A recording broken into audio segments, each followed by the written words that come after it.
Well, good morning. Thank you for being here today. We're about to start the webcast. Just a few items. One, most importantly, I guess, is to know your exits in case we need to leave the room or possibly even the building. For those that are on the internet, we strongly encourage that you send your questions to the email address found below on the monitor. And so we're about to begin. Maggie?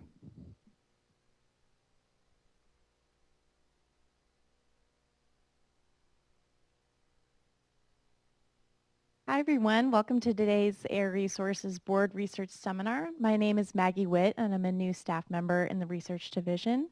And I have the great pleasure of becoming involved in this project at probably the most fun and exciting time in the research process, the presentation of the research findings here today. The project is particularly exciting because of the unique experimental design and also the real-world relevance of this topic. And it's also very important for the Air Resources Board's overarching Sustainable Communities Research Program. So you're maybe asking yourself, what are sustainable communities and how does the Air Resources Board research support them? In general, sustainable communities are places where we have safe, reliable, and affordable transportation choices that improve air quality and reduce greenhouse gas emissions. They also improve public health, and they provide equitable and affordable energy and location-efficient housing. They also improve access to quality employment, education, and other resources and services, and generally provide safe and vibrant surroundings. To help achieve sustainable communities, ARB is focusing on research that is surrounded around the built environment. By focusing on how we plan, build, and interact with our built environment, we can advance progress on our climate change goals, and these are relevant for Air Resources Board's policies such as AB 32, and more specifically, cutting emissions by reducing driving under SB 375. The research also supports the goals of improving air quality and meeting air quality standards, creating healthier homes and communities, working towards equality in environmental and health outcomes. Lastly, the research results that we'll hear today will also be helpful in informing how we can use our cap and trade auction proceeds. ARB's Sustainable Communities research efforts focus in three main areas: transportation and land use planning, green building, and cool communities. We've completed several projects in these areas and have 9 ongoing projects that you can read about if you go to the website that's shown here on the bottom of this slide. You can access information about the projects and links to more information. So the project we'll hear about today fits prominently into the land use and transportation planning research category I just talked about, and it also fits very broadly into our statewide climate goals. As many of you know, California's climate change law requires greenhouse gas emission reductions from the transportation sector, and specifically from reducing the amount people drive in their cars. Increasing and improving transit service has long been a strategy proposed by planners to try to reduce the amount that people drive. But this assumes that more and better transit will influence people's travel behavior and their mode choices. Prior to this study, there is a big gap in the research as far as showing that there is this association between better transit and changes in people's travel behavior. And the research undertaken by Drs. Houston and Bornett here helps to fill this gap. They came up with an innovative research design that uses experimental and control group methods to study the new light rail transit service in Los Angeles. And the project was innovative not only because it used a study design only used by a couple of studies previously, but also because they measured their impacts of the new transit system using vehicle miles traveled. And this is an important metric that we use in California to try to translate the reduction in driving to greenhouse gas emission reductions. So I won't spoil the surprise by telling you what they found in the research. You will hear it momentarily. But I'll say that the research methods and findings, I believe, undoubtedly will continue to play an important role in informing research design in the future and also influence how planners in California and probably elsewhere elsewhere, we'll think about the potential impacts of transit investments. So with that, I'm going to provide a little bio for each of our speakers and introduce them to you all. Dr. Houston is an associate professor of planning, policy, and design and the director of the Master of Urban and Regional Planning program at the University of California, Irvine. His research focuses on the environmental and health implications of urban development and transportation systems and developing and evaluating planning and policy strategies to address the impacts of the built environment and to promote livable communities. His work focuses in many different fields, urban planning and environmental and public health, and he assesses the environmental and land use implications of vehicle-related air pollution for residents of goods movements corridors. He received his PhD in urban planning from UCLA in 2008 and was a postdoctoral fellow in the UCLA School of Public Health before joining the UC Irvine faculty in 2009. Dr. Bornett is a professor of public policy and a senior associate dean for academic affairs in the Sol Price School of Public Policy at the University of Southern California. He also serves as a director of graduate programs in urban planning and development. His research focuses on land use and transportation, links between land use and travel behavior, and associated implications for public health and greenhouse gas emissions. He's a fellow of the Weimer School and the Homer Hoyt Institute for Real Estate and serves on the governing board of the Association of Collegiate Schools of Planning. Please join me in welcoming our presenters.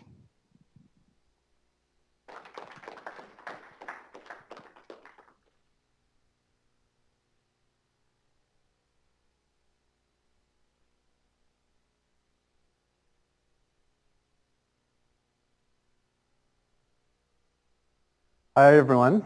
Thanks for that great introduction. We are very excited to be here and, well, to have completed some substantial research. This has been many years in the making, and to be to the point where we can be here and present, and also to start to inform policy around some of these issues. So it's a very exciting time for us. It's truly a collaborative project. So in addition to Marlon and myself, we also collaborated with Stephen Spears, who is now a professor at the University of Iowa. In the collaborative nature, I will be giving the main presentation. We'll hope you can save most of the questions till the end, but maybe a couple clarifying questions that are very brief might be fine if something is confusing. And then I'll hand it over to Marlon, my colleague, who will be handling the Q&A part. In terms of how I'll proceed, I would give you an introduction first, some of which has already been framed quite nicely, introducing the motivation of the study.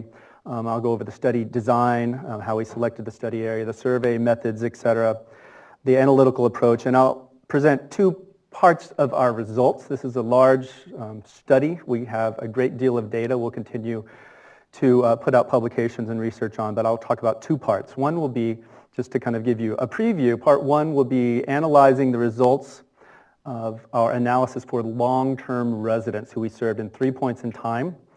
And we think that those are some of the most interesting and relevant findings around VMT, vehicle miles traveled.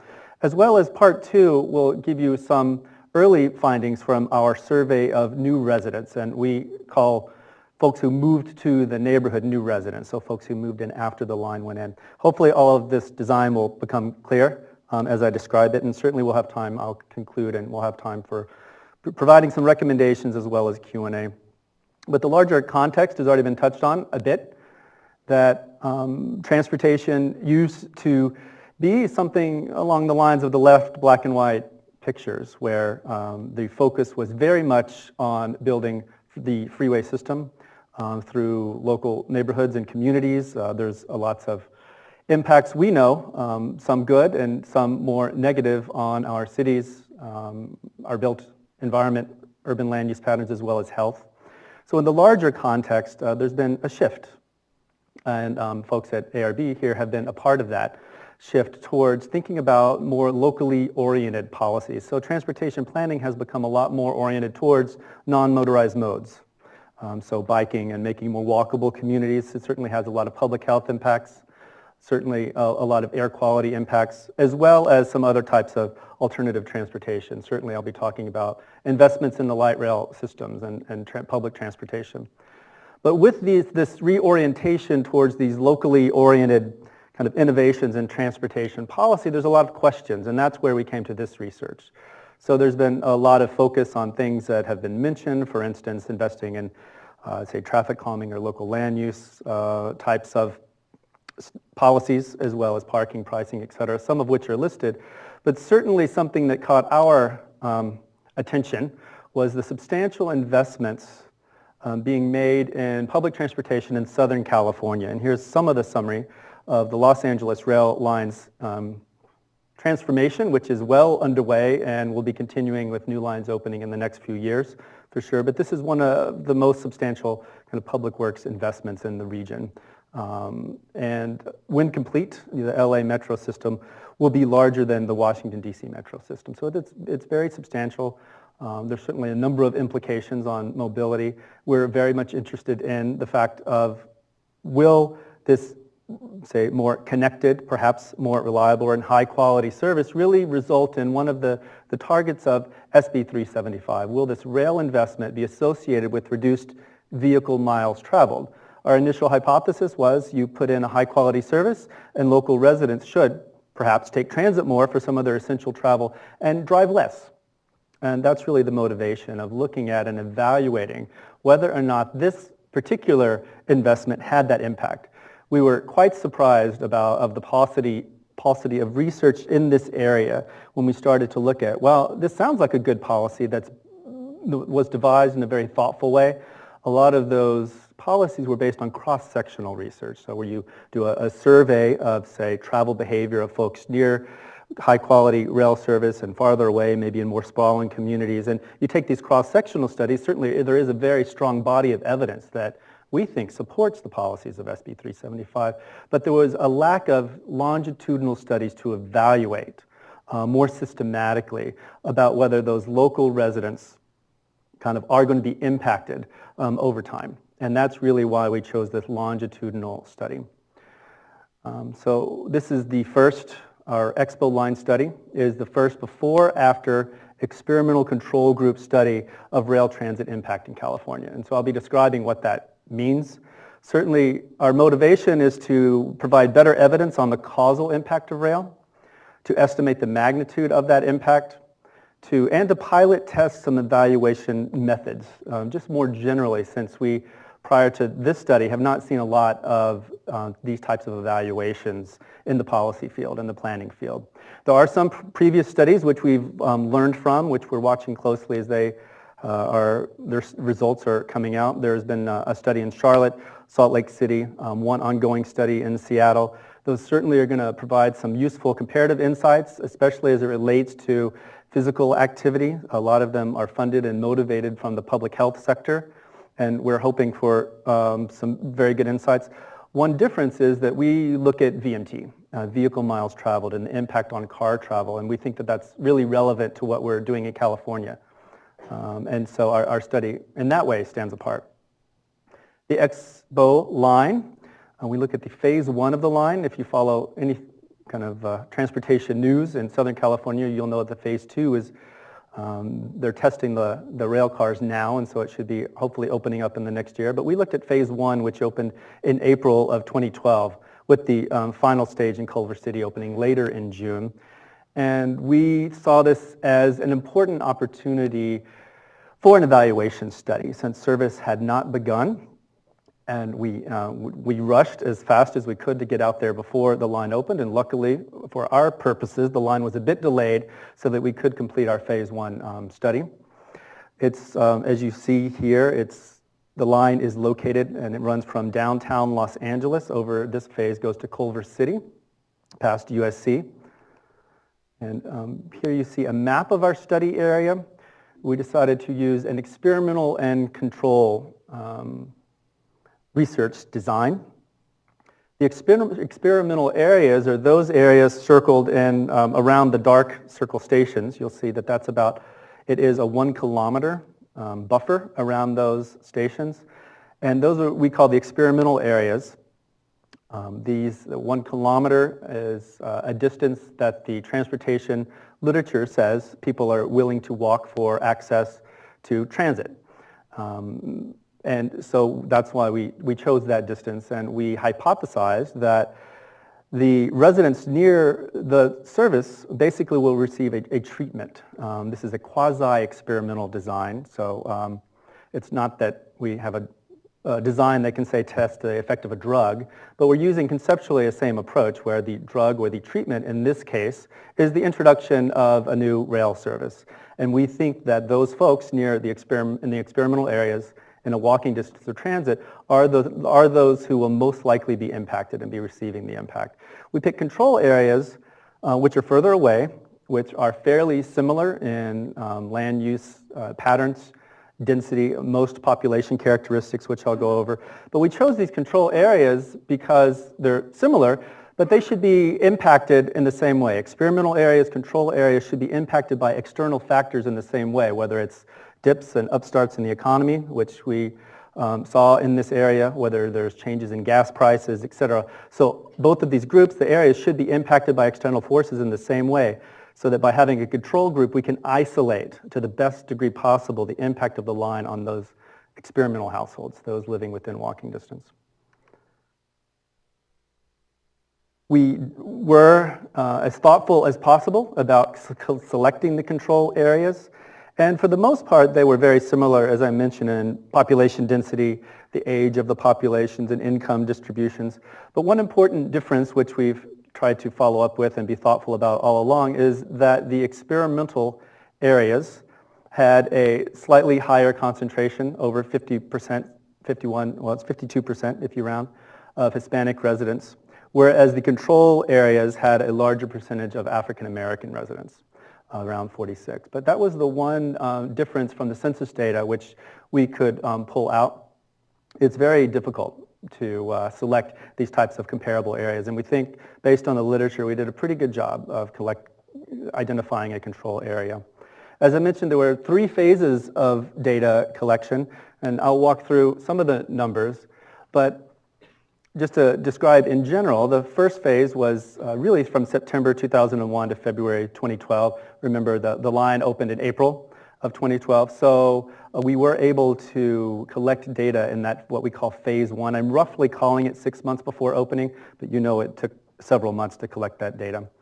After the line opened and began service, we collected information at 2 points in time. One was roughly about the same period of time.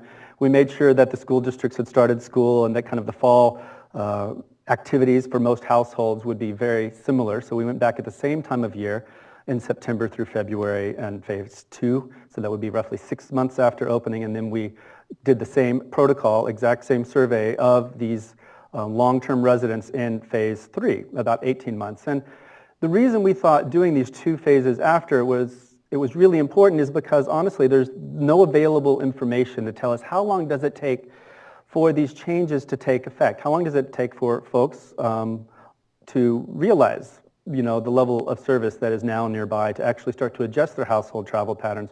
And so it was very important for us to get this study of phase 3. And we have great thanks and appreciation for the Air Resources Board for funding that phase. Otherwise, it would not have been possible. So that's really where our efforts have been, is to put this phase 3. And as you'll see, it was really important to our findings. We call this long-term resident sample the core sample. So you'll see me use those interchangeably, long-term residents or core. And you see I've highlighted them in red, but to give you a general idea of who they are, these long-term residents, so we did a longitudinal survey of all of these households, and we collected information on all household members aged 12 and over. And we collected that information for 7 days. If you're familiar with travel behavior studies such as the California Household Travel Survey, that survey looks at households, multiple members of the household, but for 1 day in time. And they ask each member of the household or a parent to kind of record each destination that was visited, what modes were used, what activities were there. And we felt to have 7 days of data that was just way too much information to collect. And so we used, I will show you, I'm going to flip ahead a little bit. Well, I'm not. We used a daily log, and I'll show you that people kind of tallied the total trips by mode. And I'll show you that in a bit. Also, we collected household and individual socio-demographics that have been shown in the past to really influence travel behavior and choices, as well as attitudes towards transit, the environment, and safety. I will mention that our future research will look at data collected, what we call this mobile tracking group. So of these core sample households, these long-term residents, over half of them had one household member carry a GPS device and an accelerometer device which looks at physical activity for those 7 days. And so we're excited that we are now mining that information, and we'll have some more findings related to physical activity. But for today, the presentation will really focus on those logs, not that individual tracking information. We invited all residents to the survey, and those, when I say all, those were all the addresses and names that we could get through a marketing firm, which has the most up-to-date information on actual addresses and people in the area based on their marketing activities. So over 27,000 residents in the area. And we did phased. We didn't actually know how many people were going to respond, so we kind of phased the invitations in fall of 2011. You see the invitation postcards here that we used. We advertised in English and Spanish. And we gave incentives, and we ramped it up over time because we wanted these households to come back. But it was a $15 to $50 incentive per household. For those people carrying that mobile tracking device, the GPS, we went up to $75 in the later phases of the study.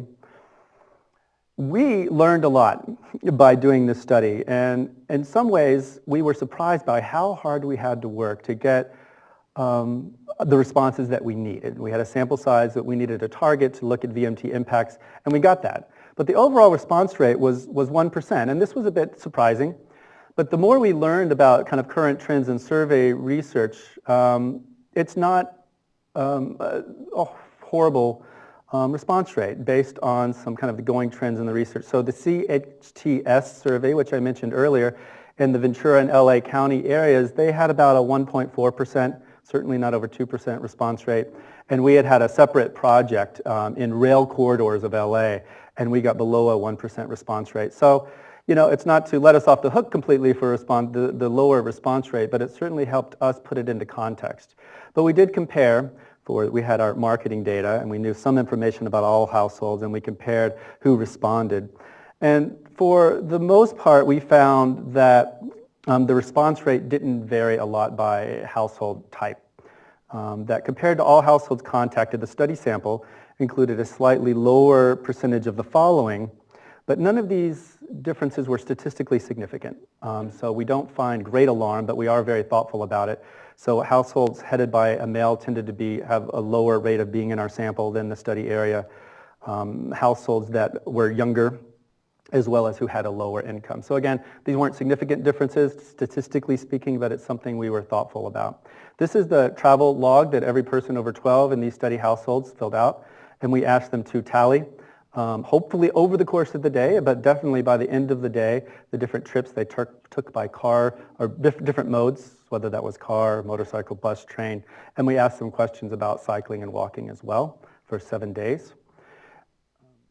This is something unique compared to, say, the CHTS study.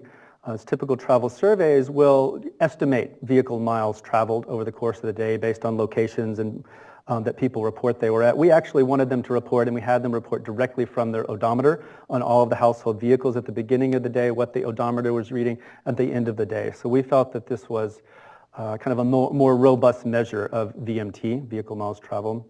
We also have a new resident sample, which I mentioned earlier, and we started collecting these data in the phases 2 and 3 after the line opened.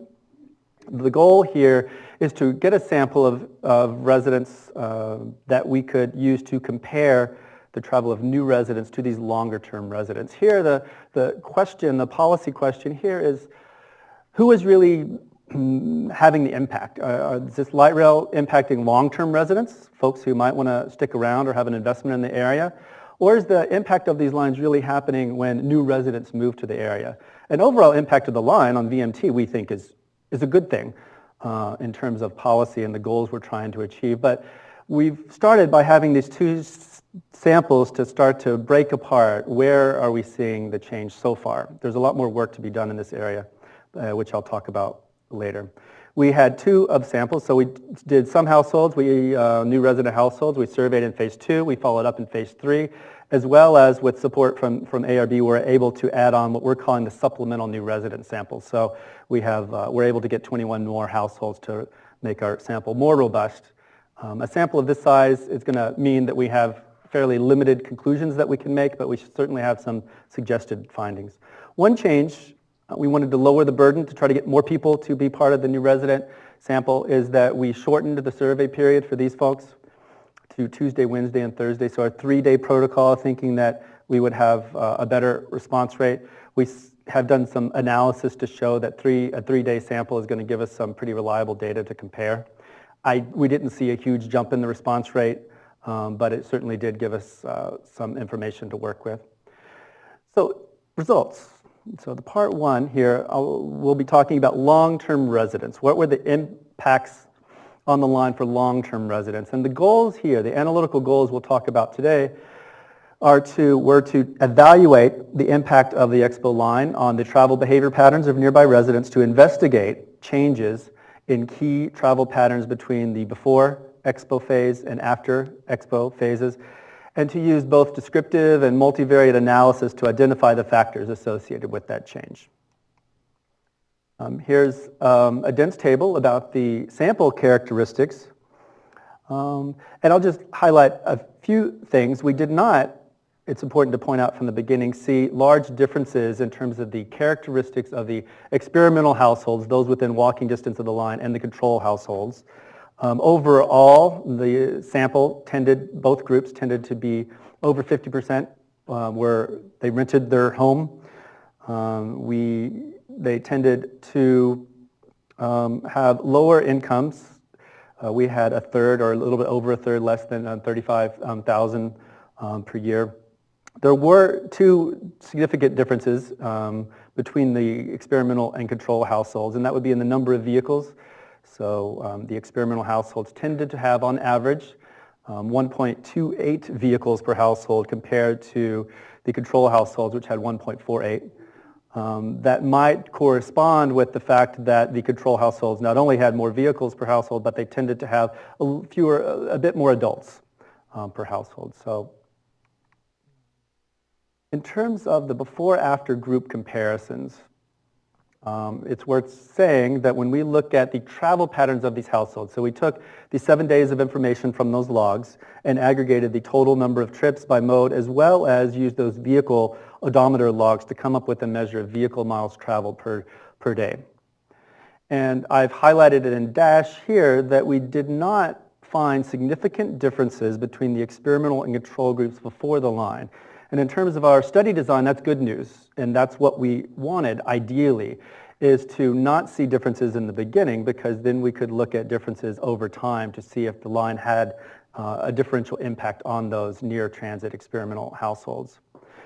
You see that over time in phase 2 and then phase 3, I have these blue circles, and you start to see some differences emerge. So let's see, yes, that first line for phase 2. You can see for experimental households, let's start at the beginning. So for VMT, experimental households had about 25 miles driven per day on average, compared to control had slightly higher but not statistically different, about 28. But you do see for the experimental households in phase 2 and phase 3, maybe they roughly held even, so 23 miles per day driven on experimental households in phase 2, and that was 24 in phase 3. But you see an increase for control households, so it went up from 28 to 30, about 34 miles driven per day per household in phase 3. So overall, we saw an increase, but the question here is, what about that difference?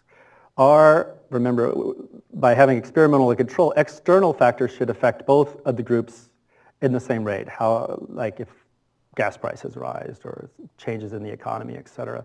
So the circled numbers in blue, those are the difference. And we saw that in phase 2, there was a significant difference between the groups that the experimental households, they had almost 7 miles less VMT than control households, and that difference increased by phase 3, such that there was almost a 10-mile per day difference in the different households. So experimental households would be driving less after the line, and that's over 18 months after the line. Also, as expected, we saw an increase in train trips for those households that are near the line. So they got a new train service, and we saw an overall increase, and that's also circled in blue. But we did not see, when comparing these households, a significant difference in overall transit. So those who were previously taking bus in the experimental areas could have shifted over to the train. Yes, is there a clarifying question?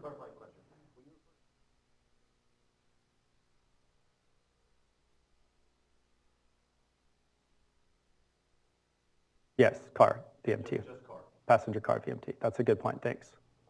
We collected information on, say, motorcycles, et cetera, and we haven't used that. But we wanted to and implemented a more sophisticated way of looking at these differences. So remember, over time, we're looking at the differences between the experimental and control.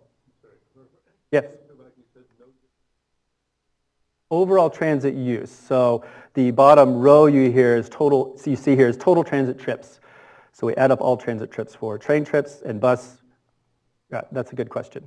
So that's interesting to us that we did see a shift to train, but not overall rates of transit use. Here we used a bit of a more sophisticated approach. We call it difference in difference. It's a regression approach that are commonly used in these kind of quasi-experimental types of study when you have a control group and an experimental group. This allows for us to control for other factors, such as here we controlled for income, the number of persons in the household, and vehicles in the household. So some folks would say, well, the difference you're seeing is because of these other factors. So this approach allows for us to kind of control for, after accounting for those three things, do we still see a difference? And here we are putting, we ran different regressions for each of these different modes. And here we're putting the actual difference that the equation generated. So here in blue, you see two of our significant findings.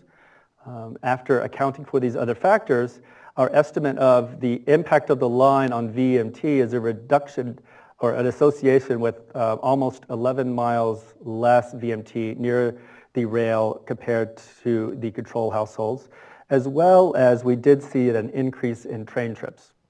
So these are pretty consistent with the descriptive statistics in the last slide, but using this regression approach.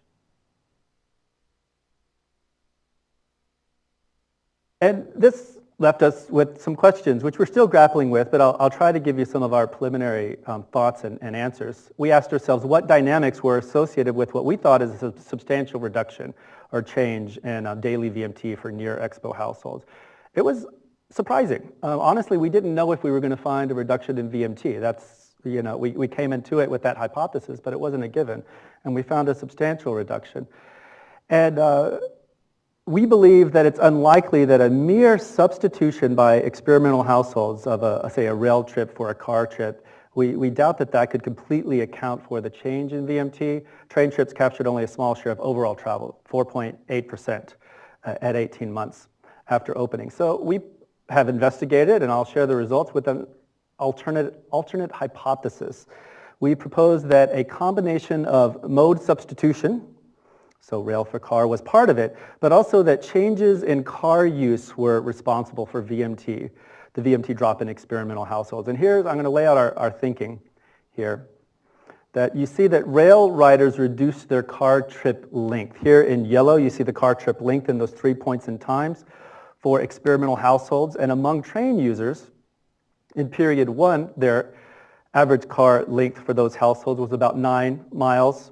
And then you see at 6 months and 18 months after the line opened, that 9 miles for the average car trip was reduced to about 6.7 miles, and then for 4.13. And that in the latter phase, that the difference for the miles traveled for train and non-train users, it was statistically significant. Something else that we found interesting is that rail riders became more like non-riders. So using the same sample I described, that the number of cars available for these train users increased over time, and they actually looked like non-train riders over time, and as well as we did see, as we're following this sample over time, their income increased. So we think that's an important context for understanding the changes in behavior. Here is our best effort to date to try to say we have these two factors of that rail trips could be displacing car trips, as well as the hypothesis that car trips are getting shorter. So we use the available data to start to think about what is the magnitude of these factors in terms of their influence on reduction of VMT. So the first one, this is looking at the rail trips displaced by car trips. We took the effect size from the model you saw, this 0.2 trips per day. We looked at the car trip length, about 10.6 miles per trip. We multiplied those to come up with an effect, a hypothetical potential effect, and this was negative 2.2 daily miles because of this factor number one. That could be associated with about a 20% part of the VMT overall reduction we saw, which was 10.87. So we looked at factor number two, and that is this idea that car trips were getting shorter for train riders.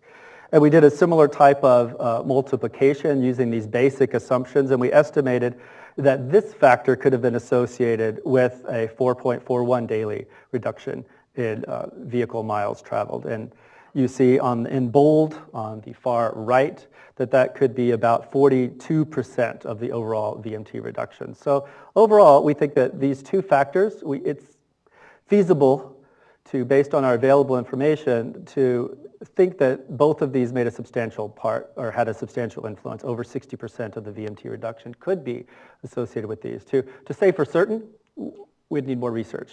But using the available information that we collected, this is our best estimate. I want to highlight some of the results for part two, which is covering what we do know from our relatively modest sample size so we can compare new residents versus longer term residents. And again, the motivation here is that residents who relocate from outside the area to live near light rail transit may prefer to live in denser, mixed use and transit accessible areas. So they could potentially have a big impact about whether this line is going to be successful in the long term in reducing nearby travel. The analytical objectives here are to compare the influence of the rail line on long-term and new residents to assess potential differences in travel patterns, as well as investigate the value that residents place on living near transit. In general, when we compare with the descriptive statistics, the new versus the long-term residents, I can summarize some differences. One is that new resident households, compared to these core households, tended to be a bit younger. They had a higher rate of renting their homes. They also tended to have a higher income. So there might be a certain kind of demographic that is moving to the area. New residents and core households were similar in terms of some important factors associated with travel behavior in terms of household size, vehicle ownership, number of household members, and driver's license. So some key travel-related similarities, but as well with some differences. In terms of travel, this is one of the key outcomes we're describing today. I looked right at VMT in this table, and you see we compared the core and the new resident households to the county averages that we got from the California Household Travel Survey, the LA County CHTS. So the CHTS data includes households near transit, similar to our households, as well as those farther out. So it really is the county averages. And as we would expect, as we hypothesized, the total VMT for the county average is higher than in the rail corridors for the most part when we look at these long-term residents. There was a 35 miles per day VMT average for all county residents, and we see the core households, also circled in blue as you move across on the phases, had lower VMT overall. So we had 26 miles of kind of moving across into the third phase of, if you look at all core households together, experimental and control, they were up to about 29 VMT. So they had core households had lower VMT than the county average, but we see that these new resident households were getting pretty close to the county average. So they tended to drive more miles than the long-term residents. So they had in phase 2, 34 miles per day, as well as 36 miles in phase 3. It's worth pointing out that for both of the samples, core and new residents, we did see a higher overall transit ridership. As we might expect, this is a denser area as well as more transit resources. We think that's an important context to our sample. In terms of comparing directly the new and the longer term residents for our study sample, you see here at the top row that the core had an overall lower VMT 6 months after the line, as well as the new residents had higher. So we do see that new residents near a station had higher VMT. And they also took longer car trips, you see on the bottom, than core households, but they had higher rail ridership rates. So it could be a concern if they're going to drive just as much as the county average or close to it. But also we do see that they could be kind of relevant to policy in that they are taking the train more. To give you a little bit more of a profile of who these folks are, 37% reported that they moved from an area that was within 5 miles away, but another 29% said that they moved from an area 6 to 10 miles per day. And this is an important context if folks are, how far they're moving. Are they staying within the same neighborhood? Or are they really, in Los Angeles terms, making a pretty big leap to invest in a new neighborhood? And this suggests that people are moving to a new neighborhood. Here's the kind of the last result I want to highlight from the new residents to kind of, and this is looking at what we asked them, what factors were important in your decision?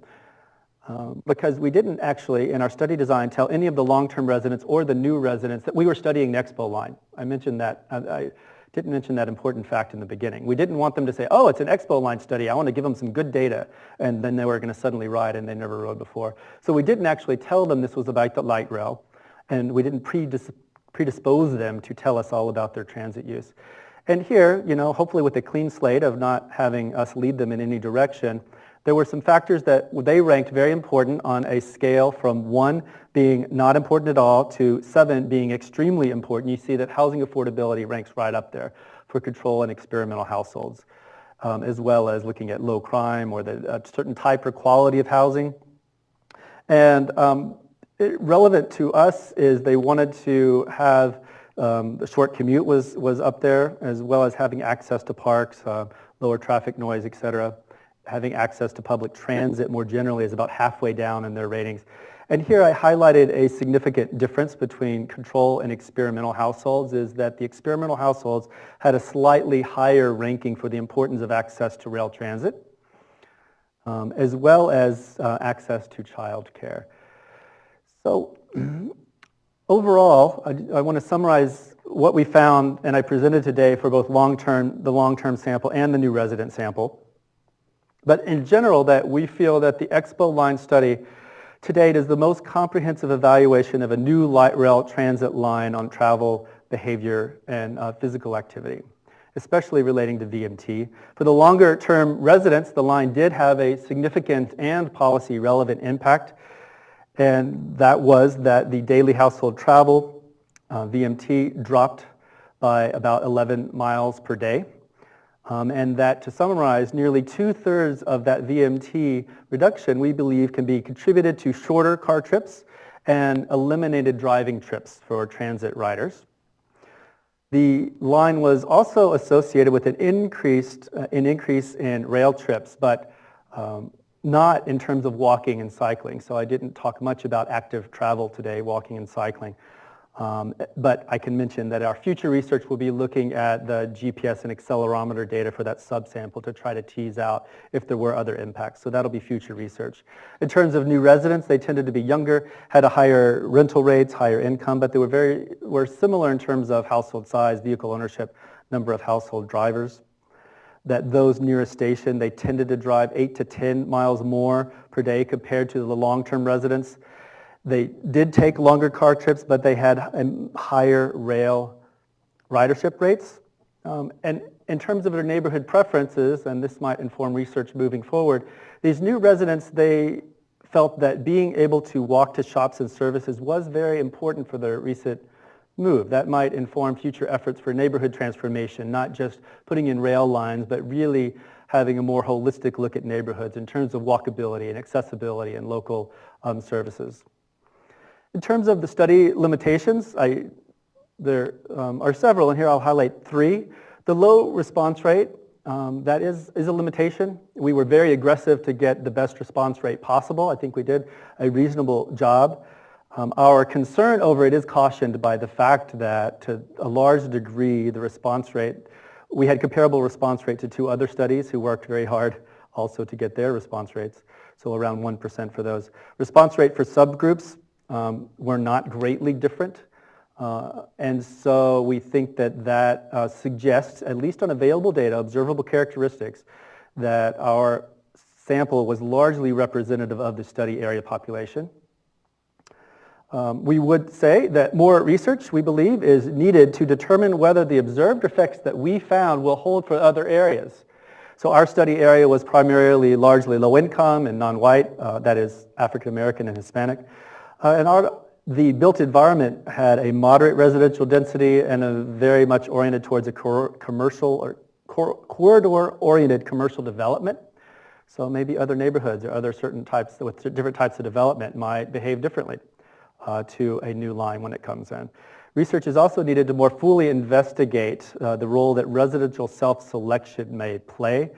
We certainly have some suggested findings, but we can't for sure answer this question, which should be for future research. Could impacts of the line be due to households moving to the study area to suit their travel and activity preferences? So that's something we hope will be studied more in the future, and we'll certainly mine our data to have more insights.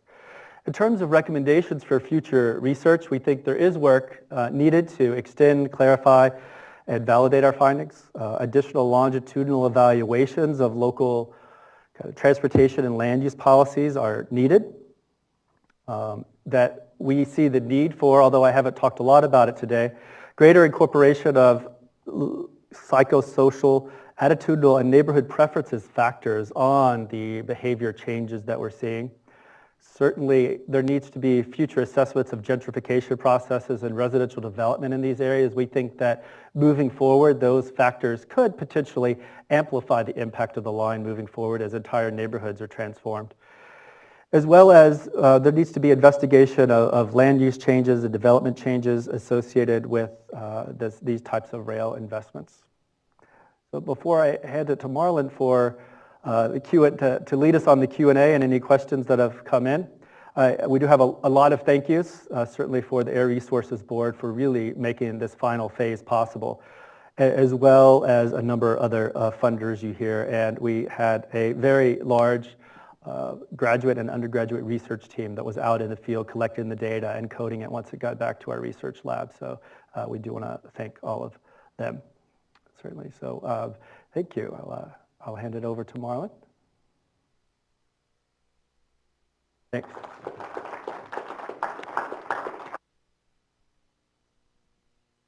Okay, thank you so much. So we're going to open it up for questions now. We did get some questions from our webcast participants, so I'm starting with one of those questions. I'm going to start with the question. Sure. This first question comes from Rhodey, watching on the webcast. Did you look at new building construction near metro stations, commercial as well as residential? Okay, and the microphone is on, right? Had to be sure I clicked the button. Good. The answer is no. Very important question. It's not something we looked at. There were a few reasons. First of all, really theoretically, the change in travel behavior is the first set of things that would then touch off other activities such as new building construction, changes in land use, people and firms moving in and out. So logically we thought, okay, let's start with kind of the first piece of that change, look at travel behavior. very important in our thinking, if you're going to do a before and after study, you need the before data. And there is no really good way to retrospectively get the before opening travel behavior data. As of fall of 2011, when we were starting the study, if we said, what if we studied something different and then 5 years from now trying to figure out how these people traveled in fall of 2011, there's no good way to do that. For building construction, house prices, things such as that, there are some retrospective ways you could go back in time. And the third thing, when we were doing this, fall of 2011, it was really the effect of the Great Recession was still quite evident, particularly in this part of Los Angeles. There was just really almost no construction activity. This is a vital question. These investments are transforming neighborhoods, so we didn't look at this, but this is important.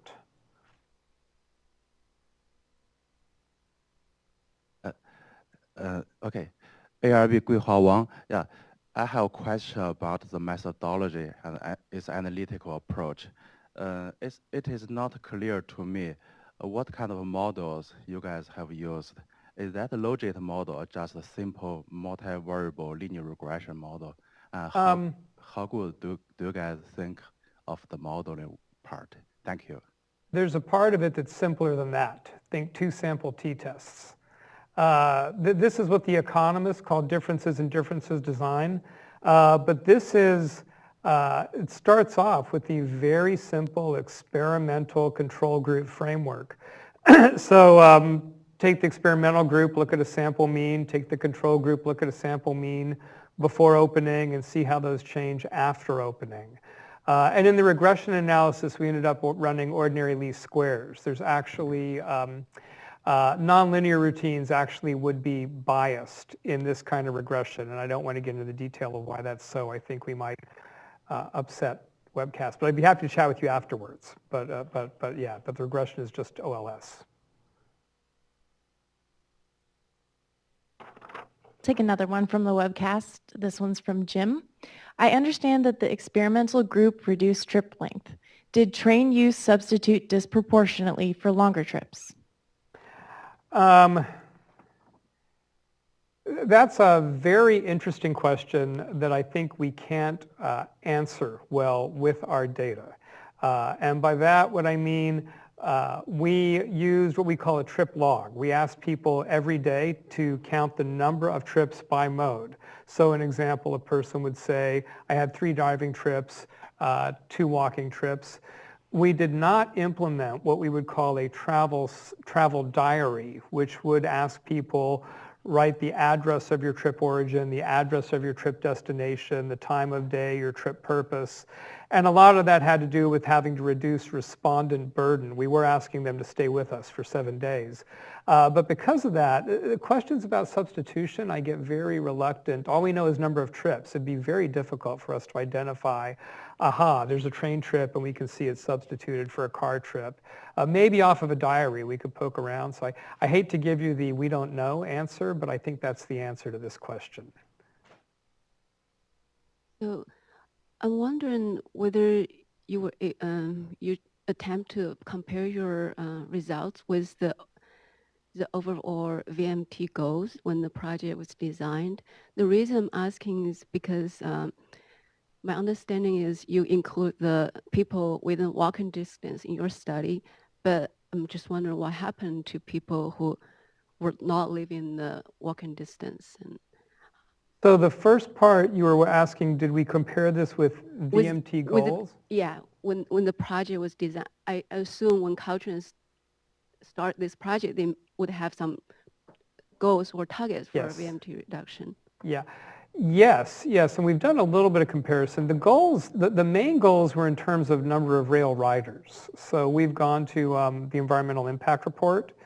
The main thing you'd get from something like that is kind of in a horizon or a target year, the average daily riders they'd get by rail. So our study is at a much more micro household level. We've done kind of loose comparisons. And in a very loose way, like if you look at what the original projections were for kind of daily ridership along this line and where they're at now, they look to be loosely on track, and I don't have the numbers off the top of my head, but that would be from a different set of data. I have not encountered anything that had a specific VMT reduction goal for this project, and that's really one of the motivations for this study is to try to have some very detailed information about not only transit ridership, but VMT, walking, physical activity, and try to broaden the set of questions that are asked. I mean, the rail transit agencies, you very logically think about ridership. That's their fundamental question. But part of this, in fact, the most surprising and important result for us was on the VMT side. So we think that's a big part of the learning, is to try to maybe go back to agencies and say, let's think about how these are conceptualized in a broader way.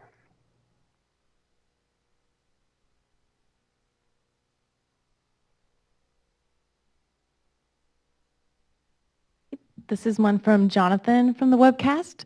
Can you provide a couple real-world examples on how a train commuter would reduce length of car travel? Why? The best example I can think of, and I'm going to take the spirit of the question. I think this is asking kind of just generate some scenarios.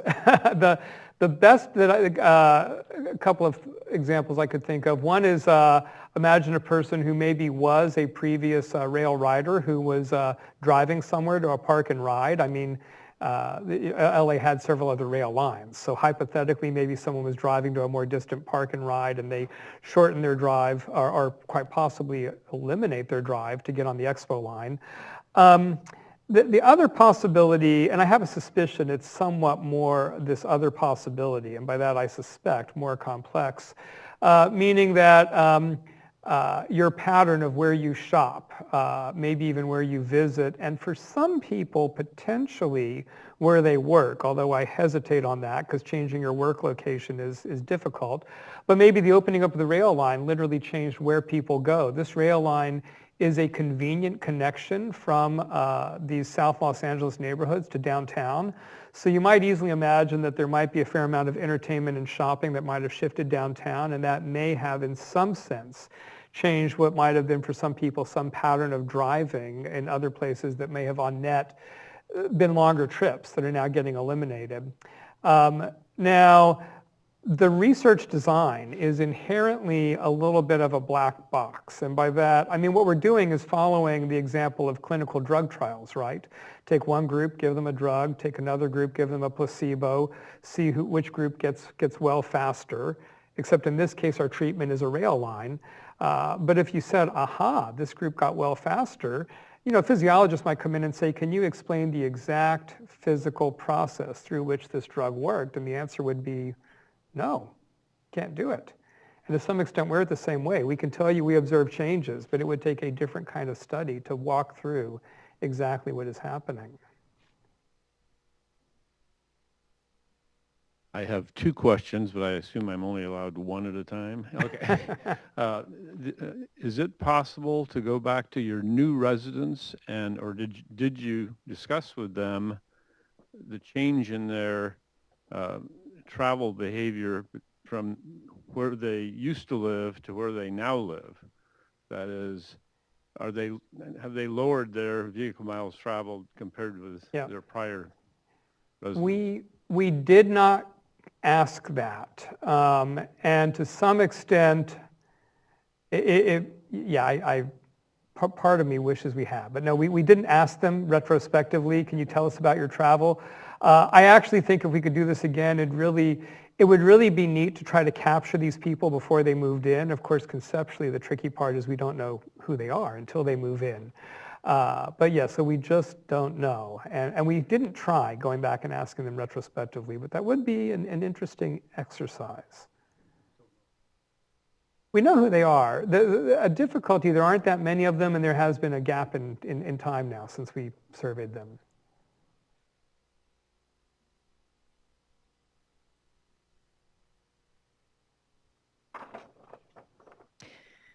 Oh, go ahead. You get to read this.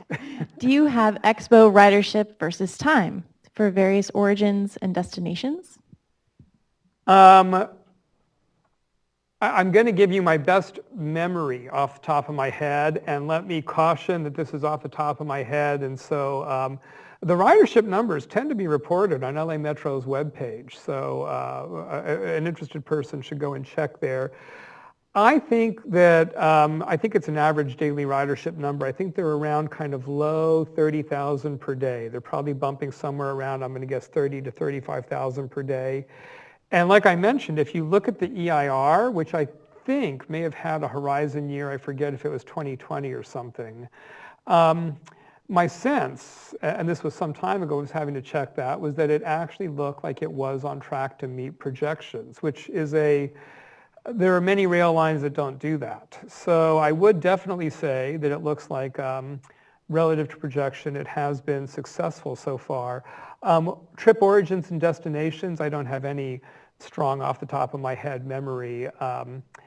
LA Metro tracks what they call embarkations, disembarkations, how many got on the train, how many got off. I'm not sure how much they can really track origin destination. They may be able to, I just don't know. Yeah, hi. If I understood this correctly, let me just summarize, make sure I understood it. Basically, you had two groups, a control group and experimental group. Mm-hmm. One group was within a kilometer of a station. The other group was outside of that kilometer, greater. Yep. The experimental group had approximately 11-mile VMT reduction. The ones outside of that control group, that substantial reduction tended to evaporate. Let me modify the last Okay. thing you said. The experimental group had a 11-mile per day less VMT relative to the control group. Relative to the control group. Always experimental relative to control. If the benefits of the VMT reduction are attributed to proximity to a station, then the further you are away, the less benefits you're going to receive. I guess that's just my conclusion. Maybe I'm incorrect. But my question is are these results specific to light rail, or would they also be applicable to other forms of transit like BRT or other types of things? And also something which I don't think was mentioned, and I have a question, maybe it was mentioned and I missed it, was did this rail line replace any other transit within the same corridor? Okay. So first of all, you asked, is it specific to light rail? The best answer on this scientifically, and this is really, applying a specific scientific methodology, is that you have to look at this as a case study. I mean, in other words, you could say, can you generalize this? And I think right now we should be cautious. Remember, this is an analog to kind of the way we do clinical drug trials, and we think we can generalize it because people are people and they just react. And now actually there's a little bit of caution there, right? Sometimes you enroll kind of a lot of middle-aged males in a particular study, and all of a sudden you begin to wonder, what about younger people, older people, different genders? So even that conceit, we now wonder.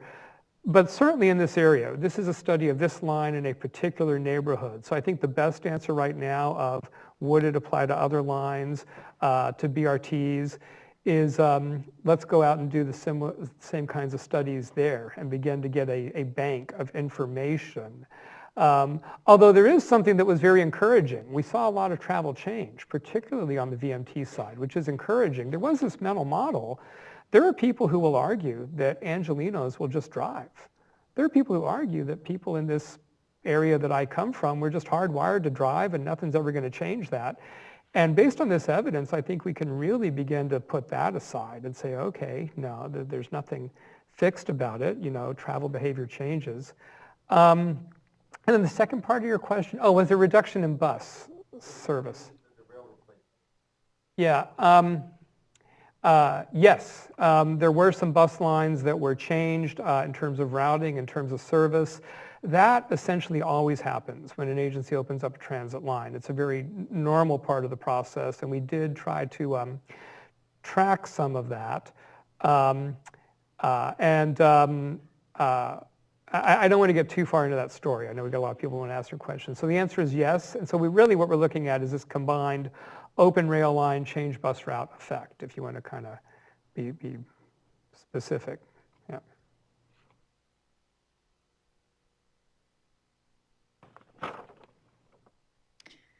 Do Do you think the timing of the pre and post survey, for example, the 6 months before and after, was sufficient? And what additional insight did you get from the third phase? Yes.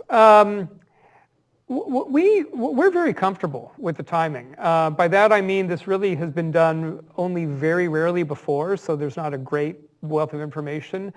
But we did, in particular, there's kind of the question of if people are going to change their travel, there's kind of two things. How long does the rail line have to be there for them to adapt? And there's also what I like to call kind of the novelty effect. I mean, the first week that the rail line opens, you know, all kinds of people are, you know, just jumping on. It's a novelty. This is a, you know, let's ride the train, test it out, and then a lot of that ridership goes away. So you see a spike those first few days, and then it drops, and then it begins to drift back up.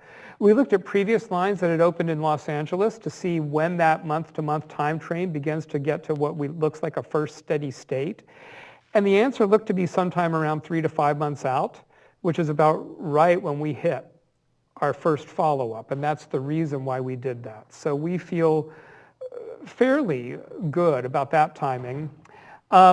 The additional insight from the third phase is partly, even though I told you we feel pretty good, what if we got it wrong on that first follow-up, you know, to some extent? What if there still changes over time? I think that's the main insight from this third phase, is that whatever is going on does appear to persist a year later, which is kind of interesting. I mean, heck, with one would ideally want to do this every year afterwards, but of course then you bump into funding resources. But yeah. Hi, with following up with the gentleman's earlier question in regards to comparison to other modes of transit, and knowing that the Federal Highway Administration seems to be moving away from fixed rail as a preference, do you see that you can garner any conclusions from this study or maybe future studies about whether the effectiveness of this fixed rail versus maybe a bus rapid transit system? Well, I already said that I'd be hesitant to really generalize too much. I think that the most important message is we can really do before and after experimental control evaluations like this. We should. There's a lot of projects we're opening up. I would argue very strongly, let's get our agencies thinking about building up a database. If we had even 10, 20 studies of this sort, I think we'd begin to be a lot more confident. A very well-functioning BRT, one could argue, has a lot of operational characteristics that look similar to light rail, so you might think that that might have similar effects. The other thing, rail transit is very important in Los Angeles and the Bay Area, and is going to continue to be. I mean, Los Angeles has what is more than likely the most ambitious rail transit construction program in the U.S., possibly in North America, underway right now. So I am not a believer that this is not an important mode. Certainly the region of LA has made a massive investment in it. I actually think they should think aggressively in terms of other modes, including BRT. I'm glad to see that region beginning to look at BRT. I think BRT has been underused. But yeah, rail's still important.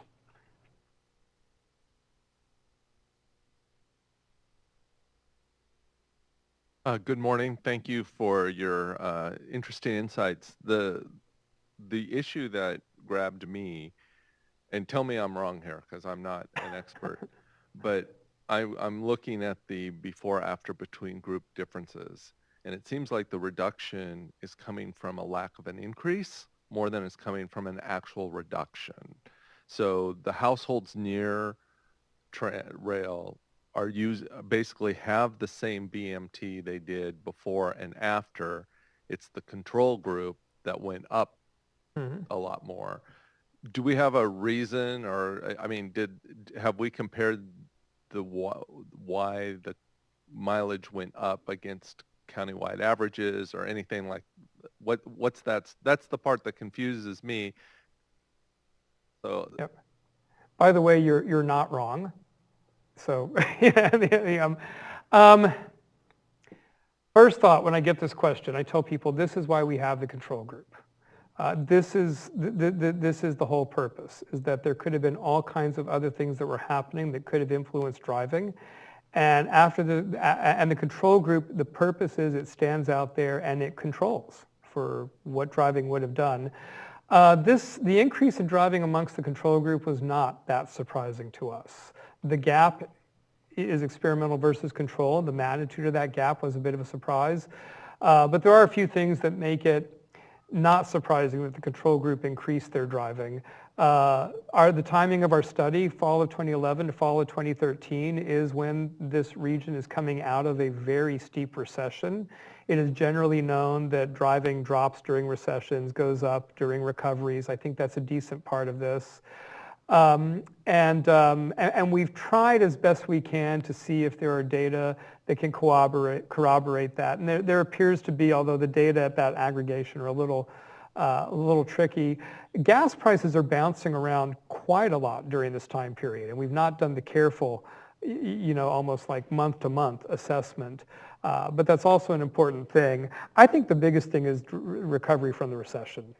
And that kind of, if you go to any kind of like highway agency, yeah, they'll tell you more driving in recovery.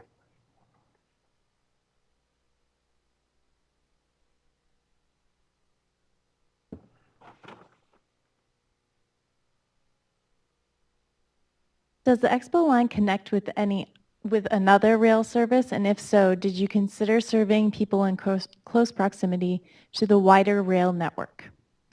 Yeah, the Expo line, okay, let me see if I can tell it, red, purple, blue, gold, green. Yeah, the Expo line, this is phase one, is the fifth line that's opening up in Los Angeles. That's if you call red, purple the same line, which I'm going to. It's a little bit of Angelino stuff there. And there is, in the PowerPoint, I'm not going to try to find the slide, but there's an early slide that'll kind of show that network. So it's connecting to a network that does, the other lines are kind of inbound towards downtown, so there is a fair amount of connectivity. We didn't try surveying people elsewhere on the network, and part of it, every time you add a link, you're changing connectivity and the effectiveness of the whole network, so it would be kind of sensible. The difficulty is that, further on the network, kind of the value you're getting begins to be diminished, and we wanted kind of the best, what we would call treatment effect that we could find, which is just right by this new line. But if one were to do a more ambitious study, you would look kind of network-wide.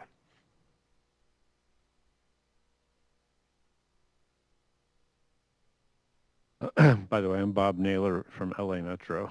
Ah, okay. Quite interested in this. This is a little bit in the vein of the other questions. Do you have a sense of what percentage of the line users are within a kilometer of the stations, or most of them long distance commuters? I mean, you mean in terms of their residence? Do they? In other words, is this group a relatively small part of the total Expo line passenger load? Well, and it is, and part of it. Oh, keep going. Well, that goes to the anecdotal evidence that I've heard is that a lot of people shifted their travel patterns in order to get to Culver City, not by driving over the 405 Sepulveda Pass route, but taking the subway downtown and catching the Expo line. That would be a big VMT reduction, but you'd have to survey those people. Well, yeah, that's not what this was. They're after. almost certainly not in our study, because our sample frame was residential based, people who live near the stations, which is a different, potentially quite important phenomenon that you're talking about, but it's unlikely that we are picking up any of that.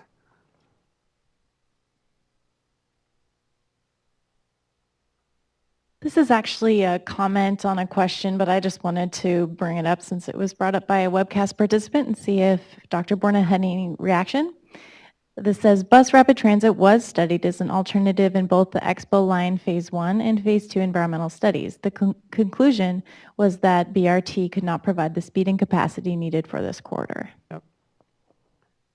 And I noticed the name of the organization, which was a very important group that advocated for the expo line itself, which was a very important activity. So kudos to this clarifier for that past work.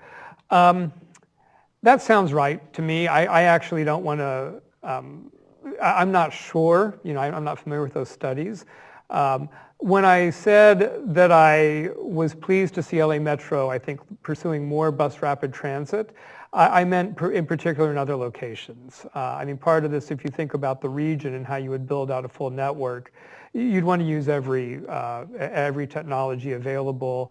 And in a lot of ways, I think that's what has so far looked, I think, a little under-leveraged is BRT, and there's some very aggressive efforts in terms of the Orange Line appears to be operating very well, looking at BRT along the Wilshire Corridor, and I think beginning to look at BRT into some portions of South and East LA,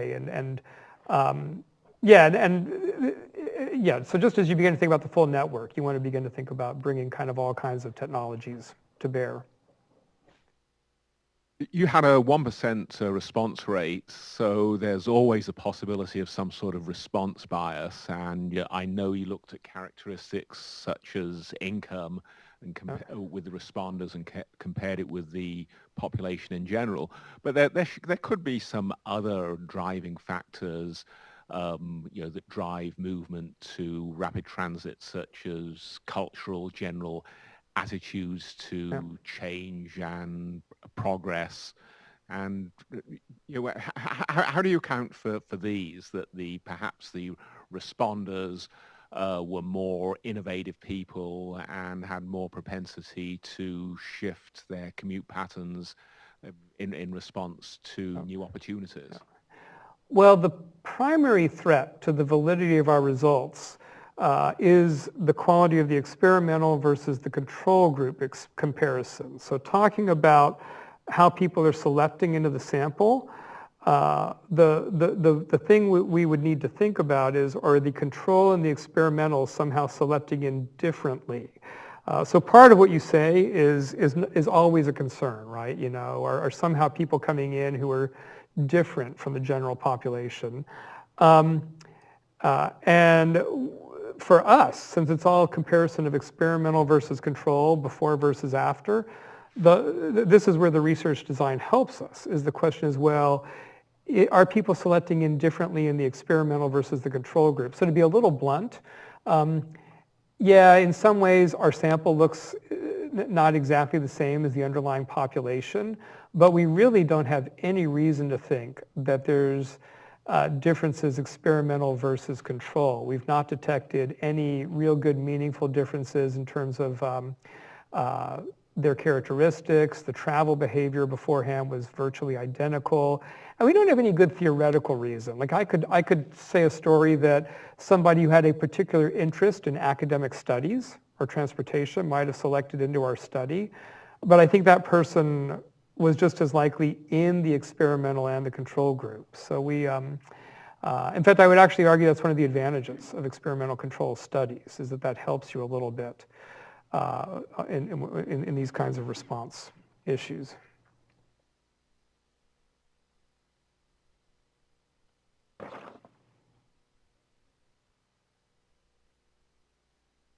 Testing. I think this is going to be our last question as we're needing to wrap up our wonderful discussion. But this is a follow-up from an earlier question from a webcast participant. You excluded one station from your analysis because it was close to university. Was this because of expected bias? And is this still not part of the story you wish to tell? I am happy to tell this part of the story.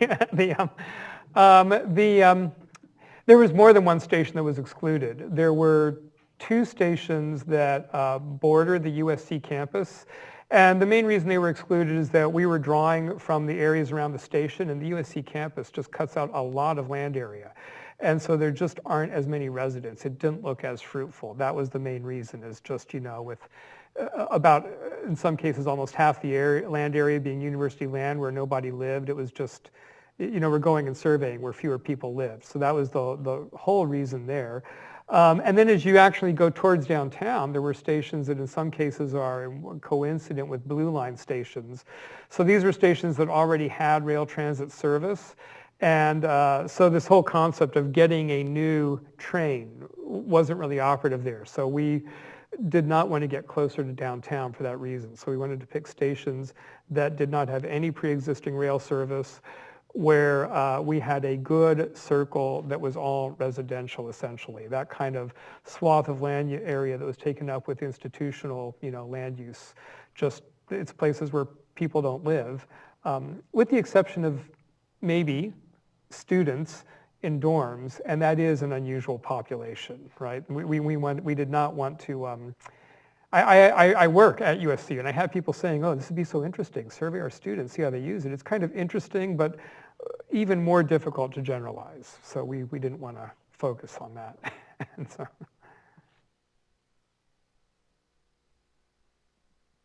Okay, thank you so much. I really appreciate your remarks and your answers to these wonderful questions, and I appreciate everybody's participation here in Sacramento and on the webcast. Thank you so much. Thank you.